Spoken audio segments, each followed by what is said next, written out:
নমস্কার বন্ধুরা, ডেস্টিনেশন আনলিমিটেডের আরেকটা নতুন পর্বে আপনাদের স্বাগতম। 2023 সালের মার্চ মাসে আমরা যখন অ্যারিজোনা গিয়েছিলাম, সেই অ্যারিজোনার ভিডিও সিরিজের এটাই হলো তৃতীয় তথা শেষ পর্ব।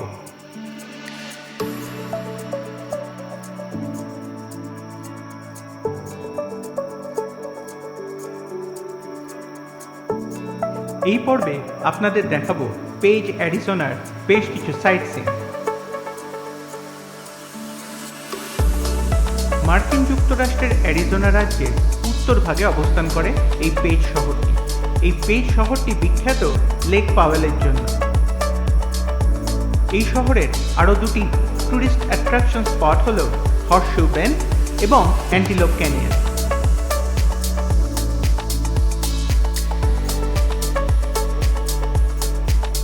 এবার একটু জেনে নেওয়া যাক লেক পাওয়েলের সম্বন্ধে। লেক পাওয়েল মার্কিন যুক্তরাষ্ট্রের দ্বিতীয় বৃহত্তম কৃত্রিম হ্রদ, যার বর্তমান আয়তন প্রায় 254 স্কোয়ার মাইল। এই লেকের উৎপত্তি হয়েছে কিন্তু কলোরাডো রিভারের ওপর বাঁধ দিয়ে। কলোরাডো রিভার কলোরাডো রাজ্যের লা পাউট্রে নামক একটি হ্রদ থেকে উৎপত্তি হয়ে দক্ষিণ পশ্চিম দিকে প্রবাহিত হয়ে এই অ্যারিজোনা রাজ্যে প্রবেশ করে। তীব্র জলকষ্টে ভুগতে থাকা আমেরিকার পশ্চিমের রাজ্যগুলো পরবর্তীকালে ডিসিশন নেয় যে তারা এই নদীর ওপর বাঁধ দিয়ে একটি কৃত্রিম জলাশয় সৃষ্টি করবে এবং সেই জলাশয় থেকে পানীয় জল এবং সেচ কাজের সমস্ত রকম সমস্যার সমাধান করবে। সেই মতো 1956 সালে আরম্ভ হয়ে 1966 সালে সম্পন্ন হয় এই লেক তৈরির কাজ। কলোরাডো নদীর ওপর আরেকটি বড় ড্যাম এবং আর্টিফিশিয়াল লেক তৈরি করা হয়, যেটা কিনা অবস্থান করছে অ্যারিজোনা এবং নেভাডা রাজ্যের সীমান্তে, যার নাম লেক মিড।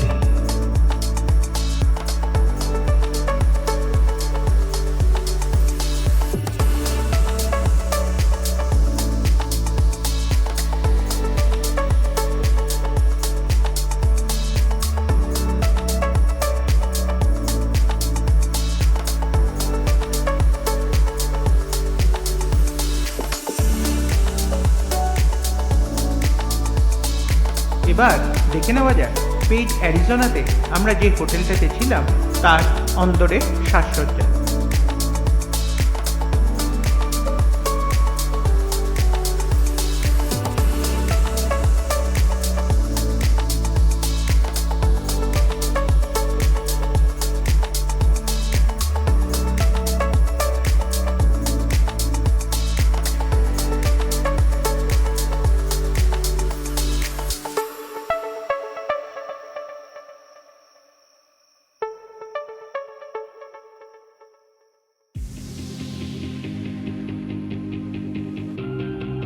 শীতকাল হওয়ার দরুন সুইমিং পুল কিন্তু বন্ধ ছিল।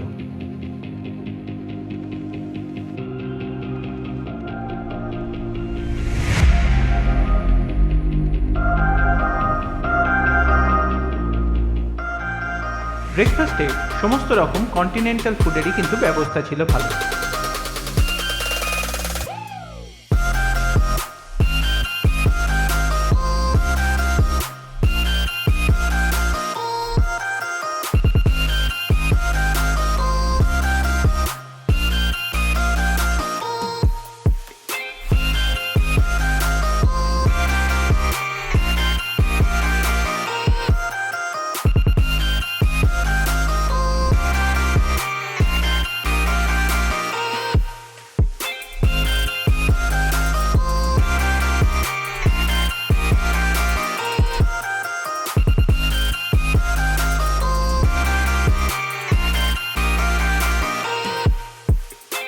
ব্রেকফাস্ট কমপ্লিট করে আমরা বেরিয়ে পড়লাম পেজের দর্শনীয় স্থানগুলোও দেখার জন্য।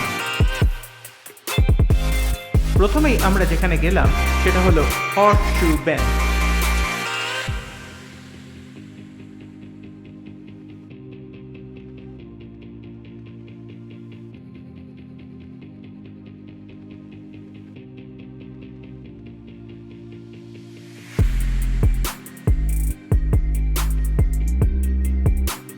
1.3 মাইলস রাউন্ড ট্রিপের এই শর্ট ট্রেলটা কিন্তু সত্যিই আকর্ষণীয়।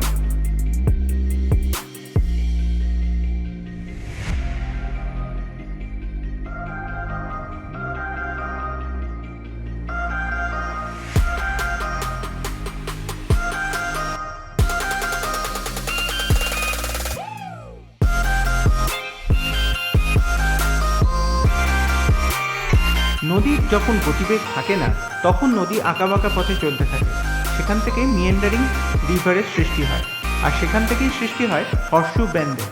কিন্তু এই নদী যখন হর্সু ব্যান্ড তৈরি করেছিল তখন এই জায়গাটা ছিল সমতল। পরবর্তীকালে টেকটনিক আপলিফটমেন্টের জন্য এই জায়গাটি উত্থিত বা আপলিফটেড হয়ে যায় এবং পরবর্তীকালে নদীর ক্ষয়কার্যের জন্য এই গভীর গিরিখাতের সৃষ্টি হয়। এই হর্সু ব্যান্ড জায়গাটি কিন্তু পর্যটকদের কাছে খুব আকর্ষণীয়। সারা বিশ্বের পর্যটকরা এখানে আসেন এই জায়গাটিকে দেখার জন্য, এমনকি চলচ্চিত্র নির্মাতারাও এখানে আসেন তাদের চলচ্চিত্র নির্মাণের জন্য।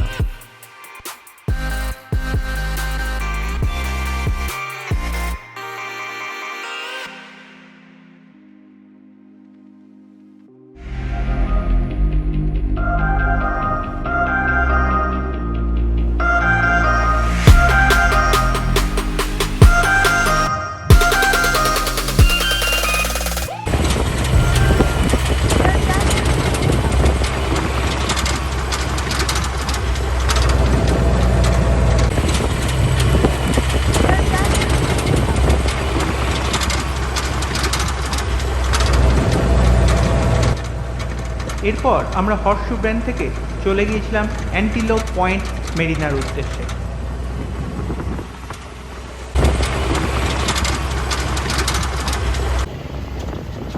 এই জায়গাটি বিখ্যাত তার বিলাসবহুল ইয়াট বা প্রমোত্তরির জন্য, কিন্তু গত 5 বছরে এখানে জলের তল নেমে গেছে প্রায় 40 ফুটের মতন, তাই পুরনো মেরিনা দিয়ে আর যাওয়া যায় না।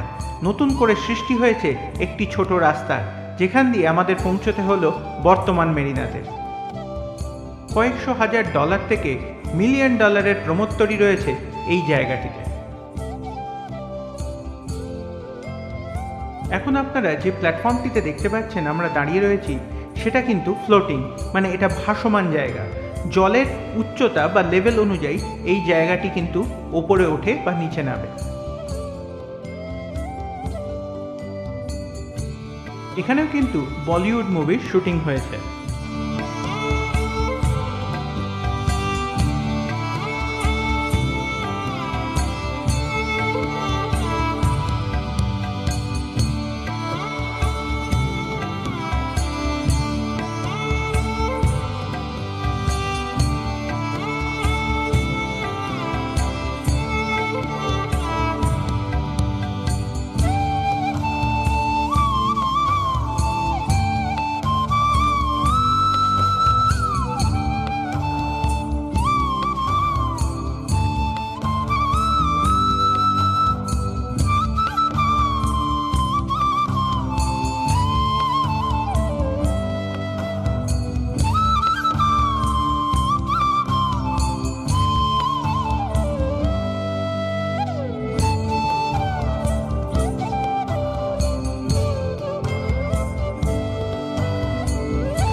এরপর আমরা মেরিনা থেকে চলে গিয়েছিলাম গ্লেন ক্যানিয়ন ড্যাম দেখতে, যেটা কিনা ভূপৃষ্ঠ থেকে 710 ফুট উচ্চতায় অবস্থান করে এবং 1320 মেগাওয়াট বিদ্যুৎ উৎপাদন করে।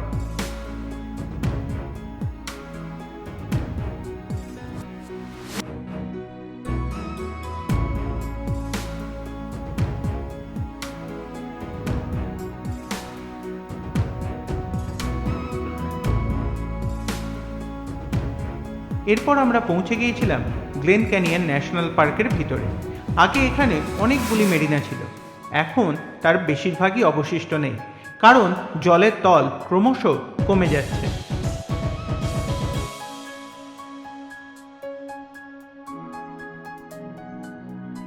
খরার পরিমাণ আর কিছু বছর ধরে এইভাবে যদি বাড়তে থাকে তাহলে এখানকার জলবিদ্যুৎ কেন্দ্রটিও বন্ধ হয়ে যাবে।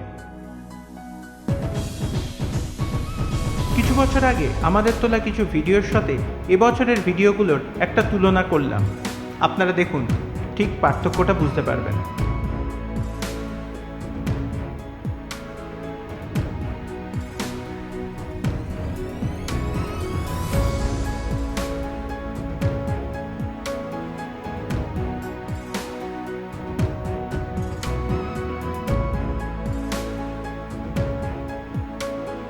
পেশ শহরের আরেকটা বড় ট্যুরিস্ট অ্যাট্রাকশন হলো অ্যান্টিলোপ ক্যানিয়ন। এবারের ট্রিপে আর সেখানে যাওয়া হলো না। আগে আমরা বহুবার গেছি, হয়তো আবার যাব কয়েক বছর পরে। সেদিন আমরা গ্লেন ক্যানিয়ন ন্যাশনাল পার্ক ঘুরে ফিরে গিয়েছিলাম হোটেলে, আর পরের দিন সকালবেলা রওনা হয়েছিলাম সল্ট লেক সিটির উদ্দেশ্যে। তাহলে বন্ধুরা, কেমন লাগলো আজকের এই পর্ব? কমেন্ট সেকশনে জানাতে ভুলবেন না। আমরা আবার ফিরব কোনো একটা নতুন জায়গায়, কোনো একটা নতুন পর্বে। ততদিন সবাই ভালো থাকবেন, সুস্থ থাকবেন। নমস্কার।